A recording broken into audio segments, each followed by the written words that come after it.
বিগত কয়েক মাস পর মোস্তফা খামেনিকে প্রথমবারের মতো ক্যামেরার সামনে দেখা গেছে। তাকে সেখানে দাপ্তরিক ও অফিসিয়াল কার্যক্রমে অংশ নিতে দেখা যায়। এই উপস্থিতির মাধ্যমে বোঝা যায় তিনি এখনও দেশের গুরুত্বপূর্ণ বিষয়গুলোর উপর নজর রাখছেন এবং ইরানের বর্তমান পরিস্থিতি নিয়ে কাজ করছেন।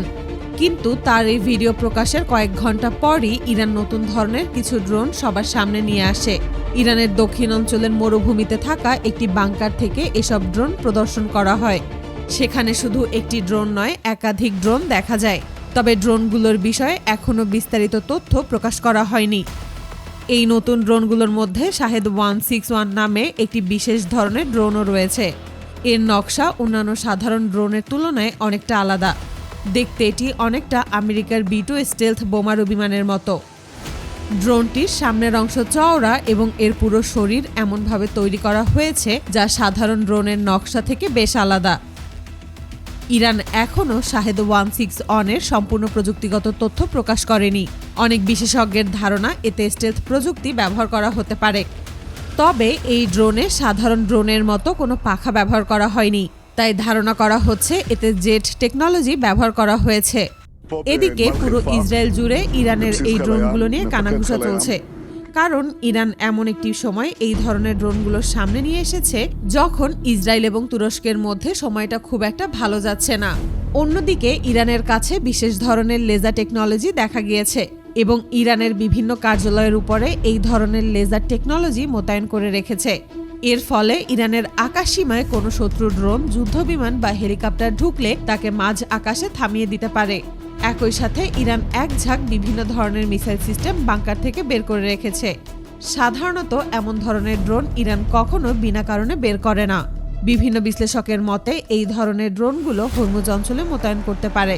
আবার অনেক বিশ্লেষক মনে করছেন এই ধরনের ড্রোন রপ্তানির উদ্দেশ্যে বের করা হয়ে থাকতে পারে। এদিকে তুরস্ক ইতোমধ্যেই সিরিয়ার আল মায়াদিন অঞ্চলে তাদের সামরিক সরঞ্জাম মোতায়েন করতে শুরু করেছে। সেখানে তুরস্কের বিশেষ ধরনের সামরিক ট্রাক প্রবেশ করতে দেখা গেছে। তুরস্ক ইরানের মতো করেই নতুন ধরনের সব ড্রোন টেকনোলজি সামনে এনে রেখেছে। তুরস্কের বিভিন্ন এলাকার আকাশে নিয়মিত এই ধরনের ড্রোন টহল দিতে দেখা গেছে। তাই অনেকেই ধারণা করছেন হয়তোবা ইরান এবং তুরস্ক নতুন কোনো জোট তৈরি করতে পারে। ইসরায়েলের বিভিন্ন গণমাধ্যমে ইতোমধ্যেই মক্কা চুক্তি নিয়ে বেশ আলোচনা চলছে। তবে সেখানে একটি নতুন বিষয় উঠে এসেছে, আর তা হলো ইরান এই মক্কা চুক্তিতে যোগ দিতে পারে। তবে এ ব্যাপারে তুরস্ক, সৌদি আরব, পাকিস্তান বা ইরানের পক্ষ থেকে বিস্তারিত কোনো তথ্য প্রকাশ করা হয়নি।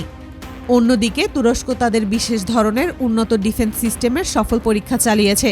তবে এই সিস্টেম থেকে বের হওয়া মিসাইল কোনো সাধারণ মিসাইলের মতো না।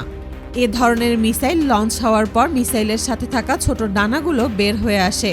বলা হচ্ছে এই মিসাইলের গতি প্রতি ঘন্টায় 4700 কিলোমিটারের বেশি হতে পারে। তবে ইরান নতুন ড্রোন দেখালেও এখন পর্যন্ত এগুলোর সম্পূর্ণ সক্ষমতা সম্পর্কে সরকারি পর্যায়ে বিস্তারিত তথ্য দেয়নি। আগামী দিনে যদি ইরান এসব ড্রোনের পরীক্ষামূলক উড়ানের ভিডিও বা প্রযুক্তিগত তথ্য প্রকাশ করে, তাহলে ড্রোনগুলোর প্রকৃত সক্ষমতা সম্পর্কে আরও পরিষ্কার ধারণা পাওয়া যাবে।